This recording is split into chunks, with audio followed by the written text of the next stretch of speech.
wake-up call. Got to be anytime your team's able to respond to adversity, which our team really has for the last month.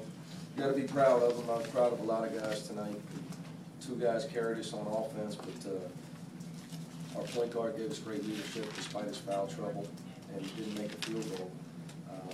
And Yancey Gates' defense, he had 10 deflections tonight and pressured Henry Sims into 5 turnovers, which is huge for him. Tremendous growth for him as a basketball player, becoming a complete player and keeping his head in the game, despite getting a shot blocked a few times. It was a physical game on both ends underneath. He dealt with that and really anchored our defense down the stretch. So just a great effort by my kids. Proud of them. Great win for us. We've had some wins over Georgetown. We've been fortunate here lately, but this is the best team best win we've had, and the best Georgetown team that we've been able to get a win over. How is your injured player? Oh, G-Line, he's got. They're at the with the concussion stuff. You don't know, so you got to take him and find out. So he's okay. Our doctors are with him at the hospital. That's all I know. Take him to the hospital. Speaking of Gates, do you think your team gets away from him sometime? And number 2, could you talk about his work on the baseline late in the second half? Well, we were able to get him the ball on a couple of curls on the dump down because we were driving so much. We were able to get it to him. They were coming to block shots.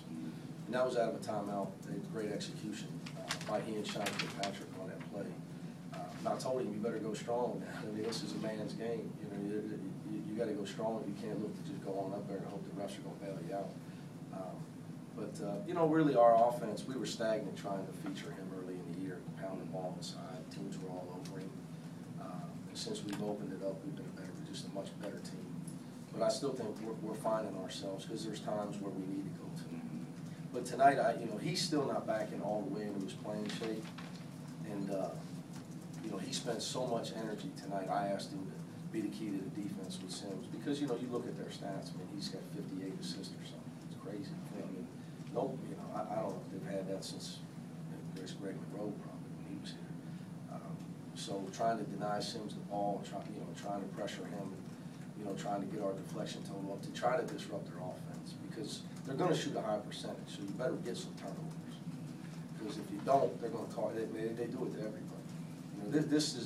This team runs their offense as good as any team that I've coached against, the way they run through all their stuff and all their options. So we kept changing defenses as much as we could.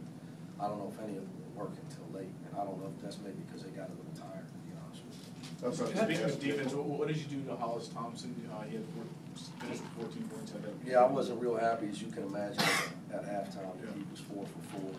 It's no rocket science move that every scattering report says you can't let him shoot. So, needless to say, I was a little vocal at halftime about he doesn't need to get any more attempts from the three-point line. Was it anyone in particular?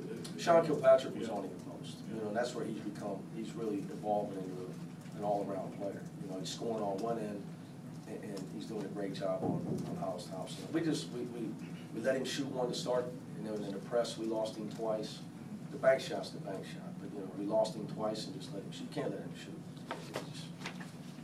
Guys who shoot 50% from the three-point line tonight. He's one of the best shooters in the country, and he's got size. So if you give him any space, he can shoot it over you. So. What was the difference in your defense in the last 6 minutes? I really think the 3 minutes before that, we were doing pretty well in the zone. We couldn't get a rebound. And then in the last 6 minutes, we were able to get some stops and a few rebounds where we were able to catch them and get the lead.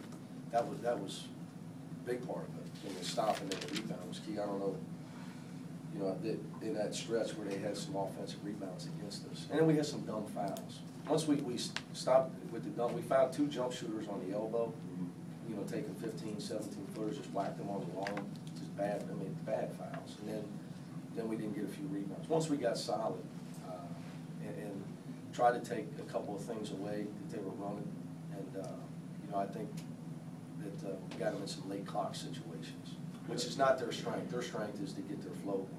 I know it's a long season, it's just begun in the Big East, but after losing at home to St. John's, how much did you need to get a win tonight? Peacock today, feather dusted tomorrow. Welcome to coaching.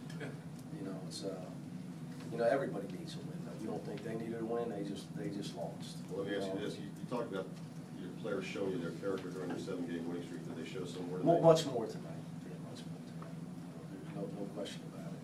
You know, to be able to bounce back after what happened Saturday in a short, you know, best thing for us, I don't know about Georgetown, was to play. Because, you know, if we'd practiced, I'd have probably thrown some guys off the team. I wouldn't have happened.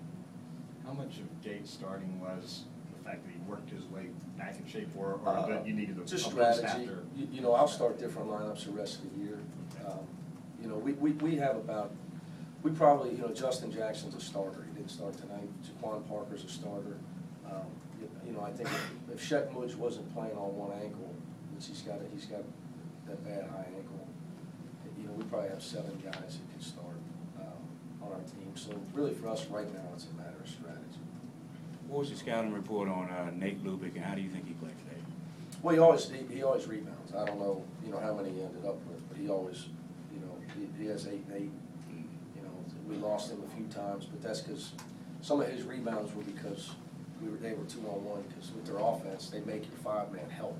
Then the shot's taken, and Jackson is got to box out Sims and Lubick, so it's tough. You know, the scouting report, I mean, you know, he can score inside and he rebounds. You know, obviously, we try to sag off any non-shooter, not just him. But man, you know, he plays hard, and I think you know, when he's at the 5, they're just as effective too. Anything else? Thanks, guys.